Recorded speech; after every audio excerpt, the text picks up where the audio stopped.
Astaghfirullah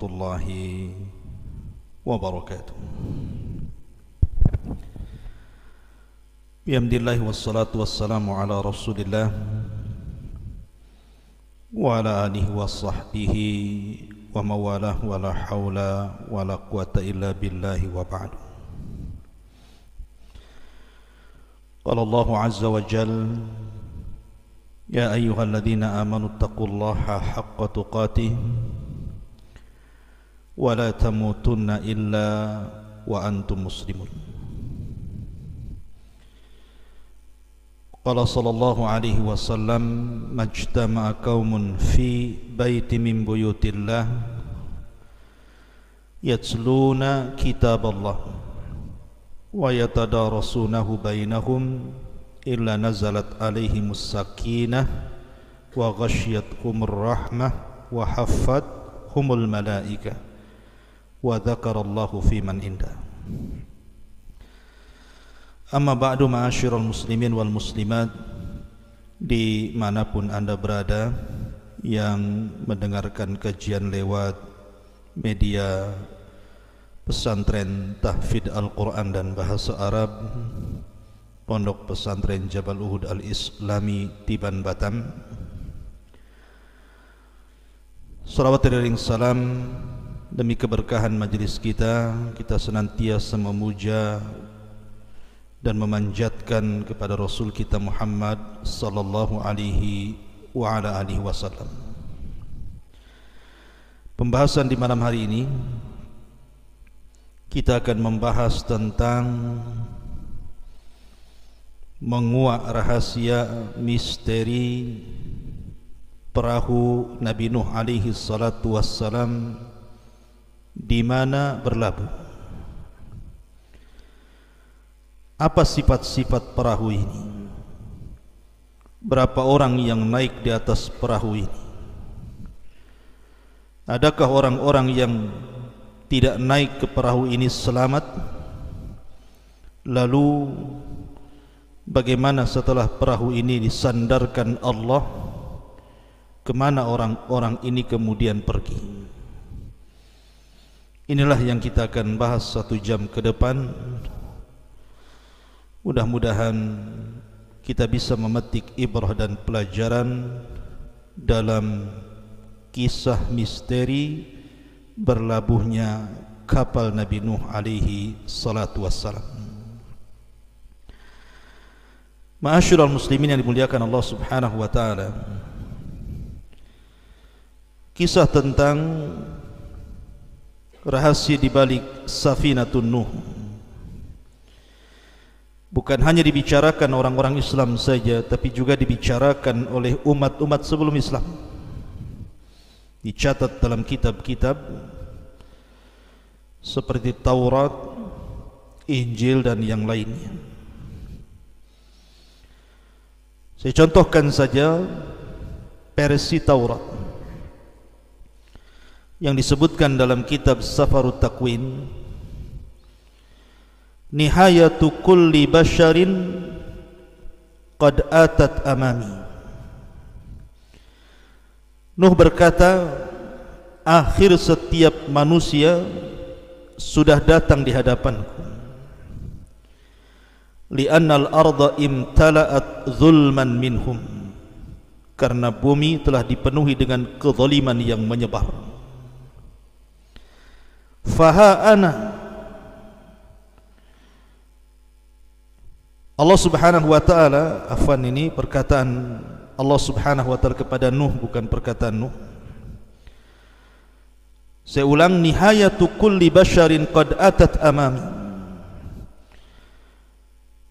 Kehancuran setiap manusia sudah datang di hadapanku.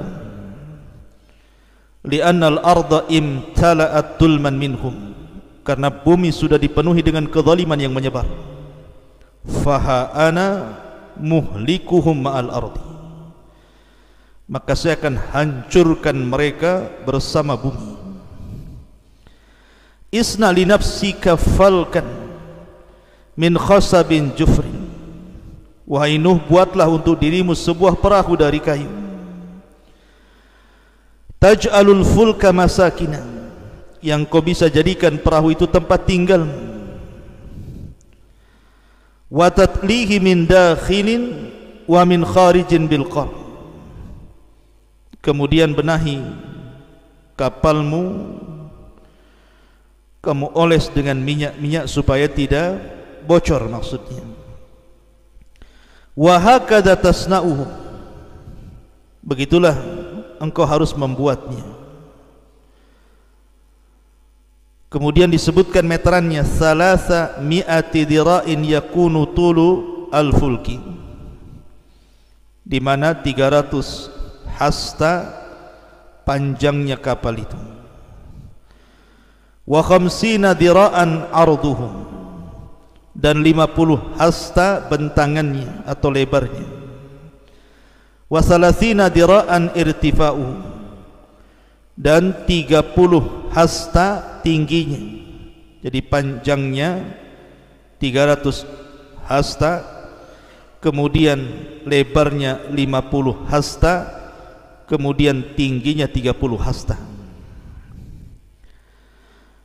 Kemudian wa tada'u babal fulki fi janibihi masakina sufliyatun wa mutawassitatun wa ulwiyatun, maka jadikan bagian-bagian kapal itu ada yang di bawah, ada yang di tengah, ada yang di atas, menunjukkan bahwa kapalnya Nabi Nuh itu ada 3 tingkat. Faha ana ati bitufanil ma'i alal ardi li ahlika kulla jasadin fihi ruhu hayatin min tahtis sama, maka saya akan hancurkan setiap jasad yang ada ruhnya yang berada di kolong langit. Kullu ma fil ardi yamut, setiap yang ada di bumi pasti mati. Kemudian Allah Subhanahu wa taala mengatakan, masukkan juga setiap itsnaini min kulli tudkhilu ilal fulki listiqaiha ma'aka, setiap binatang-binatang yang berpasang-pasangan masukkan juga. Takunu dzakaran au untha, laki-lakinya perempuannya. Minat tuyur, dari burung-burung, ke ajnasiha bersama jenis-jenisnya, wa minal bahaim ke ajnasiha, dan juga binatang-binatang ternak dengan segala jenisnya, wa min kulli dabbabatil ardi ka ajnasiha, dan binatang-binatang melata di bumi masukkan dengan jenis-jenisnya. Fakhud li nafsika min kulli ta'amin, ambil juga untuk dirimu wahai Nuh setiap makanan yukal yang dimakan. Fayakunu laka walaha ta'aman, sehingga makanan itu cukup untuk kau makan dan semua penghuni yang ada di kapal itu. Fafa'ala Nuhun hasba kulli ma amarahu bihillahu hakadha fa'al, maka Nuh pun melaksanakan perintah Allah, begitulah Nuh melaksanakan perintah itu. Ini versi Taurat. Tetapi kalau kita melihat versi Al-Quran, berbeda lagi. Saya akan sebutkan ayat-ayat yang berkenaan dengan sifat-sifat kapal Nabi Nuh alaihi salatu wasalam dalam Al-Quran. Pertama disebutkan dalam surah Hud ayat 37, wasna'il fulka bi'ayunina wa wahyina wa la tukhatibni fil ladina zalamu innahum mughraqun, dan buatlah kapal itu dengan pengawasan dan petunjuk wahyu dari kami, dan janganlah engkau bicarakan dengan aku tentang orang-orang zalim, sesungguhnya mereka akan ditenggelamkan. Di sini Allah Subhanahu wa taala memerintahkan Nuh untuk membuat perahu.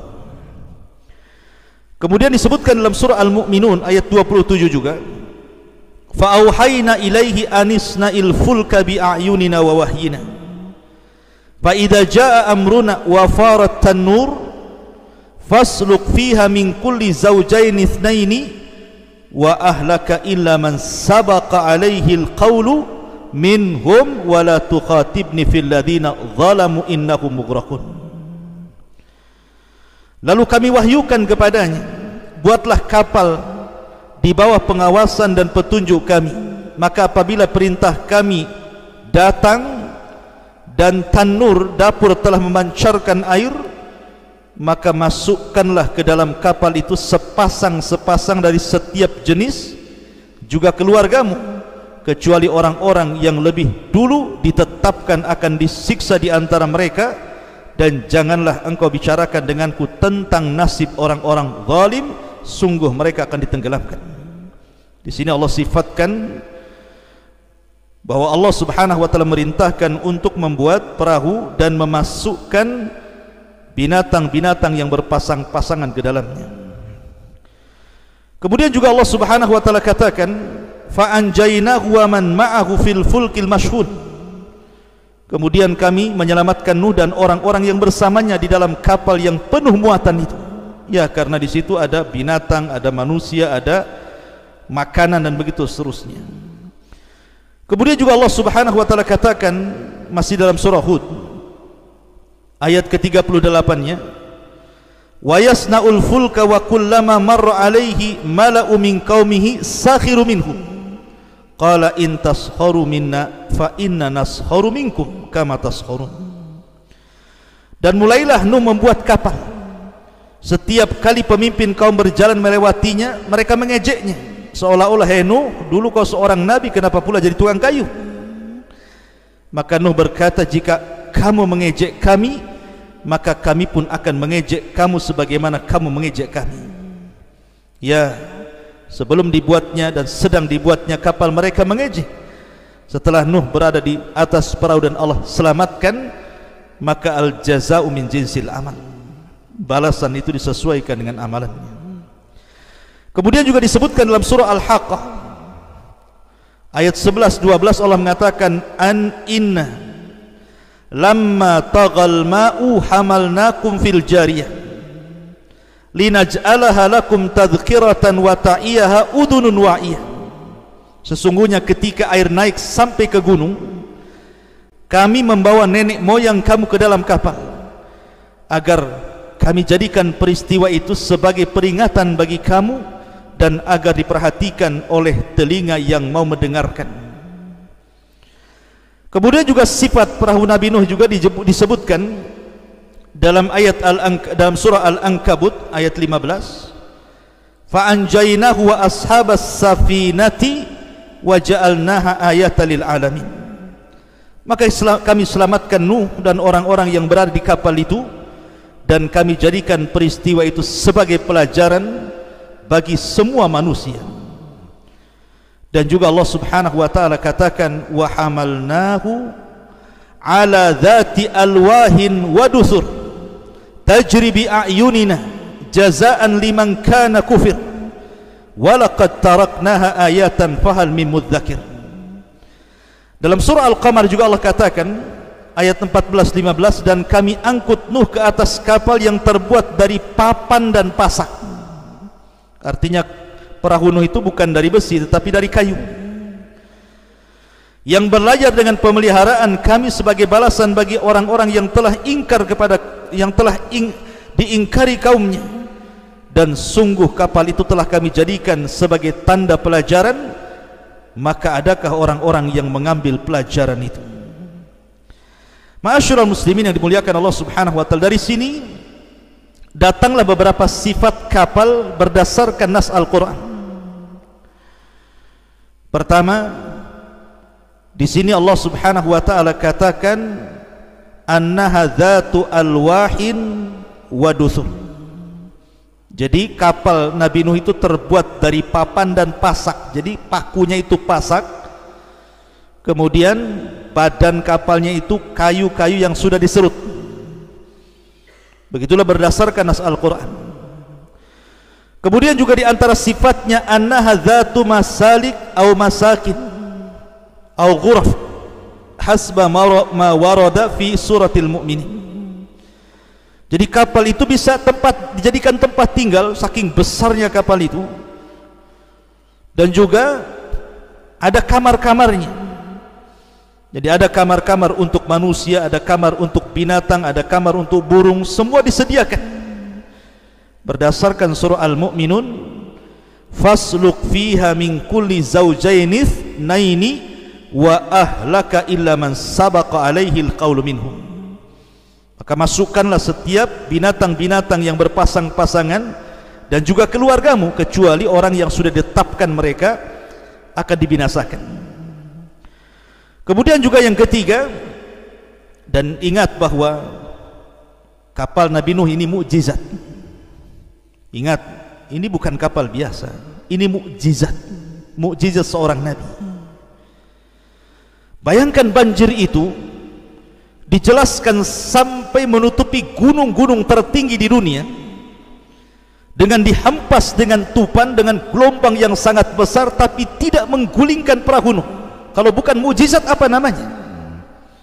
Jadi kapal ini mukjizat Nabi Nuh alaihi salatu wassalam. Tidak bisa kita bayangkan, namanya mukjizat itu keanehan. Makanya kapalnya Nabi Nuh alaihi salatu wassalam bisa selamat dari bahtera yang sangat maha dahsyat, yang secara logika harusnya kapal itu tenggelam dan terguling, itu harusnya. Tapi karena mukjizat dari Allah Subhanahu wa taala, makanya kemudian Allah Subhanahu wa taala mengatakan ayatan. Allah mengatakan fa anjaynahu wa ashabas safinati wa ja'alnaha ayatan lil alamin. Dan kami selamatkan Nuh dan juga orang-orang yang di kapal itu, dan kami jadikan sebagai tanda kuasa Allah. Jadi perahu itu memang tanda-tanda kekuasaan Allah, mukjizat yang Allah berikan kepada Nuh, mampu membuat kapal sehebat itu, padahal hanya terangkai dari kayu dan pasak-pasak saja. Ya. Ma'asyiral muslimin yang dimuliakan Allah Azza wa Jalla, bahkan disebutkan bagaimana sifat tufan.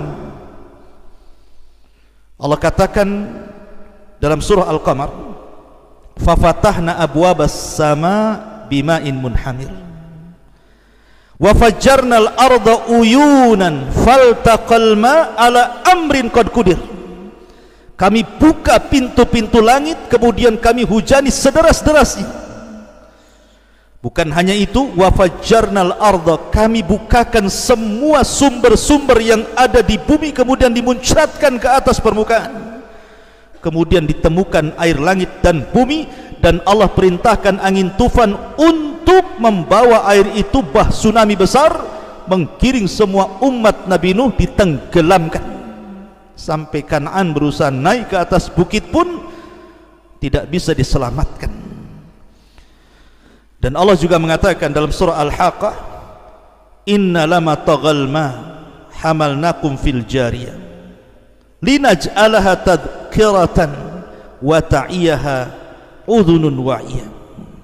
Lihat di sini Allah Subhanahu wa taala mengatakan, sesungguhnya ketika air itu naik sampai ke gunung, jadi air itu terus meninggi sampai ke gunung, bahkan sampai menenggelamkan gunung. Kami membawa nenek moyang kamu ke dalam kapal agar kami jadikan peristiwa dahsyat itu sebagai peringatan bagi kamu, dan agar diperhatikan oleh telinga-telinga yang mau mendengarkannya. Lihat, sampai-sampai Allah Subhanahu wa taala menyebutkan sifat tufan luar biasa. Kemudian juga Allah Subhanahu wa taala berfirman dalam surah Al-Mu'minun, fa idza jaa amruna wa farat tanuh. Arti fara fauran artinya irtifa'us sa'ili bisuhunatin natijatan ta'ridu limasdari hararatin. Artinya air yang datang itu bukan air biasa, tetapi mengandung hawa panas. Bayangkan seperti larva keluar dari perut bumi, membawa air panas yang luar biasa. Adapun tanur adalah wajhul ardi, dia adalah permukaan bumi. Jadi permukaan bumi semua tertutup dengan air. Memang terjadi khilaf para ulama, apakah satu dunia itu terjadi banjir bandang dengan tufan yang hebat, satu dunia maksudnya, ataukah hanya kaumnya Nuh, karena ketika itu manusia belum mendunia, hanya di satu tempat kaumnya Nuh saja. Wallahu a'lam, karena tidak ada keterangan.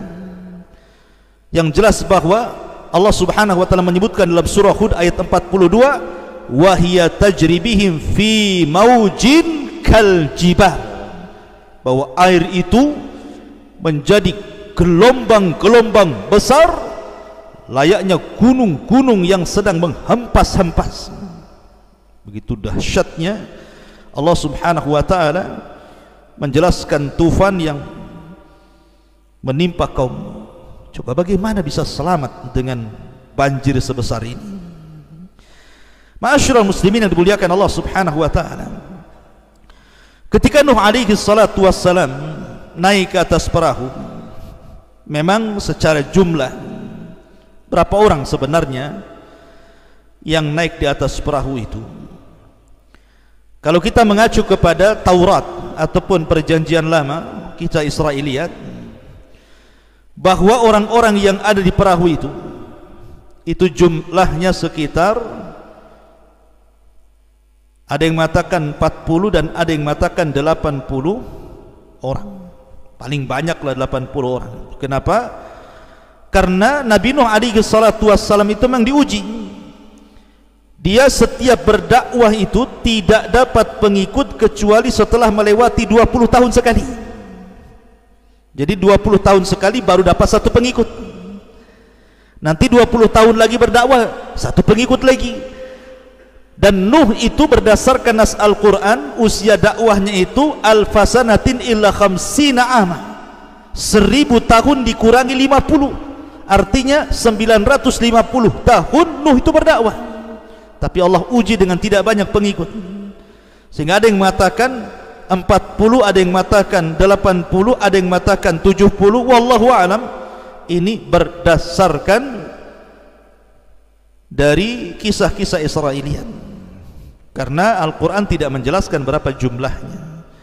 Yang jelas bahwa di perahu itu yang jelas-jelas ada adalah Nuh, kemudian 3 anak yang sudah saya ceritakan, Syam, Ham dan Yafis, dan juga istri-istrinya dan anak-anaknya. Apakah kemudian 70 atau sampai 80 itu hanya keluarga Nuh saja? Wallahu a'lam. Ataukah ada pengikutnya di situ? Allahu a'lam. Kita tidak tahu, karena tidak dijelaskan masalahnya harus gimana gitu ya. Ma'asyiral muslimin yang dimuliakan Allah Azza wa Jalla. Lah, adapun besar perahu Nabi Nuh seperti yang di awal saya jelaskan versi Taurat tadi, sekian hasta panjang, sekian hasta lebar, sekian hasta tinggi, maka kita katakan sebagaimana yang dikatakan para ulama, fa innas safinata banaha Nuhun biwahyin. Ingat bahwa perahu itu dibuat oleh Nabi Nuh berdasarkan wahyu. Satu, wa ta'limin minallah, dan Allah yang mengajarkannya.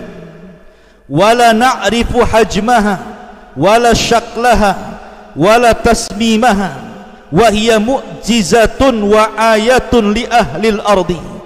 Kita tidak mengetahui berapa besarnya, bagaimana bentuknya, bagaimana sifatnya, karena perahu Nabi Nuh itu adalah mukjizat dan tanda-tanda kebesaran Allah yang Allah tampakkan di permukaan bumi, sebagaimana Allah berfirman, fa anjaynahu wa ashabas safinati wa ja'alnaha ayatan lil alamin.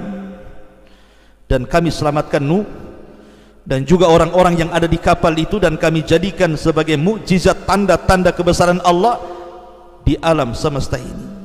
Dan Allah juga mengatakan dalam surah Yasin, wa ayatul lahum an hamalna dzurriyyatahum fil fulkil mashhun.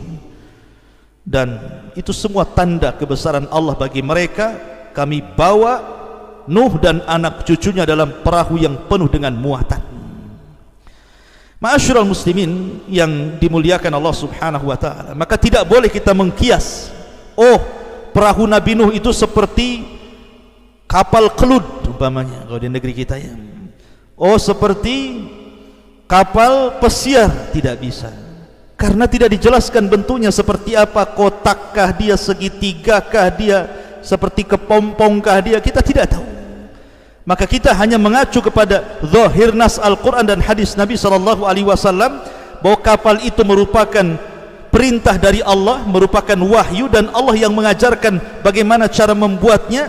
Adapun bentuknya, besarnya, sifatnya, kita hanya kembali kepada nas Al-Quran dan hadis-hadis Nabi SAW yang sudah dipahami oleh para ulama ahli sunnah wal jamaah.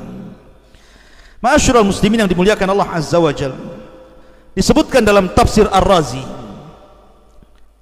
tafsir Ar-Razi Mafatihul Ghaib, wa ikhtalafu fi annahu hal dakhala fi qawlihi zawjayn itsnaini ghairal hayawan am la. Apakah masuk pada perkataan setiap berpasang-pasangan selain hewan, pamannya tumbuh-tumbuhan, satu pohon kurma jantan, satu pohon kurma betina, begitu. Maka amal hayawan fadakhil, adapun hewan-hewan jelas masuk. Adapun yang dimaksud nabat, maksudnya tumbuh-tumbuhan, fal lafdzu la yadullu alaih, lafaz tidak menunjukkan itu. Tapi tentu ada qarinah. Yang namanya makanan tentu buah-buahan, sayur-sayuran tentu masuk gitu ya. Kebutuhan manusia pasti ada di situ. Tetapi kata beliau, kata Ar-Razi dalam tafsirnya, ketika bicara tentang masalah asad, asad itu singa, apakah juga singa dimasukkan ke dalam perahu? Sempat dia lapar, habislah semua binatang dalam perahu itu. Makanya dia mengatakan, lam yastati Nuh alaihi salam an yahmilal asad. Nuh tidak mau memasukkan singa pada awalnya ke dalam perahunya, hatta ulqiyat alaihi al-humma, sampai Allah buat asad itu demam, macam kena corona gitu. Jadi sakit asadnya, tidak bisa apa-apa. Wa dzalika anna Nuhan alaihi salam qala ya Rabb famin aina ut'imul asad idza hamaltuhu. Ya Rabb, macam mana aku akan memasukkan ini singa ke dalam perahu? Kalau sudah di perahu ini, macam mana saya akan memberi makan dia? Maka Allah berfirman, fasawfa usghiluhu anit ta'am fasallatallahu alaihi al-humma, maka saya akan sibukkan dia sehingga lupa makan. Makanya Allah kirimkan penyakit demam kepada asad sehingga murung saja, makan pun tak mau. Maka kemudian dimasukkanlah, termasuk juga fil, gajah gitu ya, dan binatang-binatang yang sepasang-pasang. Sekarang masalahnya, perahu Nabi Nuh alaihi salatu wasalam untuk membuat binatang sebanyak yang kita kenal hari ini, dengan berbagai macam jenis binatang, dari binatang yang paling besar sampai binatang yang paling kecil, dari binatang yang berjalan di bumi sampai binatang yang terbang. Mungkinkah Nuh bisa membawa semua binatang dengan segala jenisnya? Maka dijawab para ulama, Allah itu ala kulli syai'in qadir. Allah atas segala sesuatu mampu. Tidak mesti kemudian binatang yang tidak ada di kapal itu Allah tidak sanggup menciptakan setelahnya. Allah itu ala kulli syai'in qadir, atas segala sesuatu maha mampu gitu. Jadi tidak perlu dipusingkan, akhirnya dihayalkan, nih binatang kalau kita masuk ke kebun binatang banyak sekali, kayaknya mustahil kalau masuk ke perahu Nabi Nuh, emang sebesar apa gitu kan. Nah, itu terlampau berlebihan cara kita berpikir. Kita ini tunduk kepada wahyu, dan ingat Allah ala kulli syai'in qadir. Allah segala sesuatu mampu menciptakan apapun yang sebelumnya belum ada jadi ada, kun fayakun bagi Allah. Tidak perlu pusing masalah-masalah seperti itu. Cuman masalahnya, berapa hari Nuh ini berada dalam perahu itu? Maka ini pun menjadi polemik. Kalau versi ahli kita, versi Israiliyat tadi, perjanjian lama mengatakan qad istamarra arba'ina yauman wa lailatan wa hiyal muddatul lati makatha fiha Nuhun fis safinati huwa wa man ma'ah min ahli iman alladzina amanu bihi wa hum qillatun bid'atu wa samanun rajulan wa imra'atan. Adapun kapal itu terus terombang-ambing di tengah bahtera badai yang sangat besar itu selama 40 hari 40 malam. Itulah waktu Nuh berada di atas banjir itu. Dia bersama orang-orang yang beriman ya sekitar 80 lebih, kurang lebih seperti itu. Wa kadzalika kullu asnafil hayawan wat tuyur, begitu juga semua jenis hewan-hewan dan burung-burung masuk di dalamnya. Tetapi yang jelas bahwa kita versi Islam, lam yarid nassun sabitun fil qur'ani awis sunnati an muddati mukthinuhin alaihi salatu wassalam fil bahri aw fis safinati, walakin taqulu ba'dul israiliyat annahu makatha arba'ina yawman wallahu alam. Tapi tidak, dalam Islam tidak ada satupun yang sabit dari Al-Quran dan Sunnah tentang berapa lama Nuh itu tinggal di perahu. Hanya kisah Israiliyat mengatakan 40 hari gitu saja. Maka tidak pusing bagi kita apakah 10 hari, 20 hari, 40 hari, 1 bulan, 1 tahun, karena perkara itu tidak menambah iman ataupun tidak memadaratkan keimanan seseorang. Yang jelas bahwa qasasul Quran itu diambil dari ibrah, pelajaran dari kisah Nuh alaihi salatu wassalam dan orang-orang yang berada di atas perahu Nuh alaihi salatu wassalam. Pertanyaannya, di mana kapal itu berlabuh? Di mana kapal itu berlabuh? Quran memang jelas mengatakan dalam surah Hud 44, wa qila ya ardu abli'i ma'aki wa yas-sama aqli'i wa ghidal ma'u wa qudiyal amru wastawat 'alal judi wa qila bu'dan liqaumi zalimin.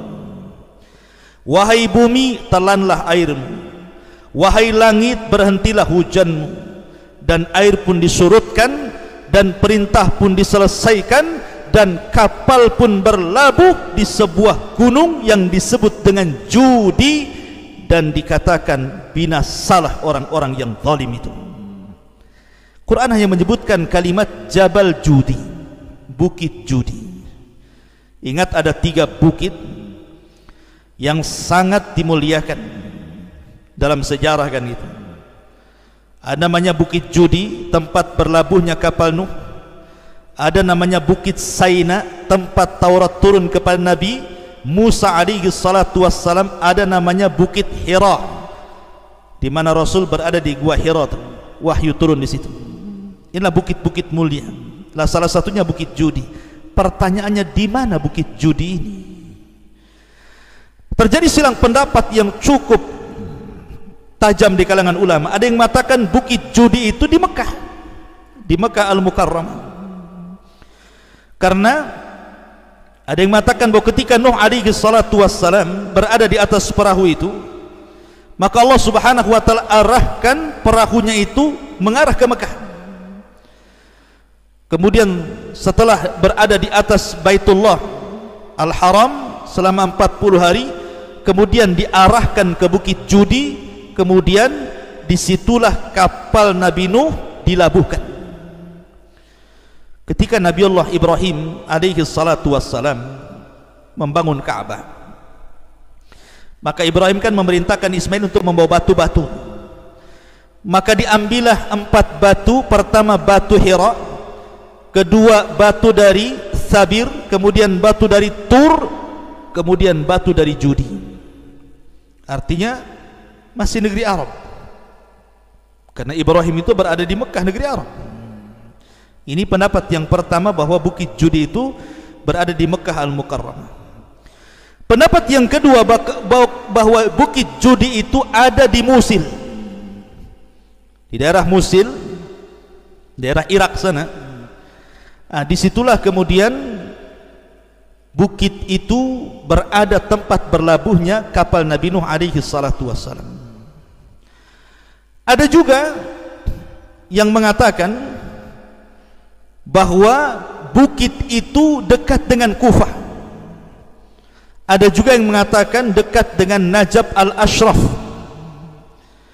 Tetapi yang masyhur dari kalangan para ulama tafsir, bahwa Bukit Judi itu berada di sebuah wilayah yang meliputi distrik Botan di Turki sana, dekat dengan perbatasan negara-negara Turki, Irak, Suria dan semacamnya situ. Dan pemerintah Turki pernah mendanai untuk menggali situs-situs itu, sampai akhirnya kemudian ditemukan situs-situs tersebut.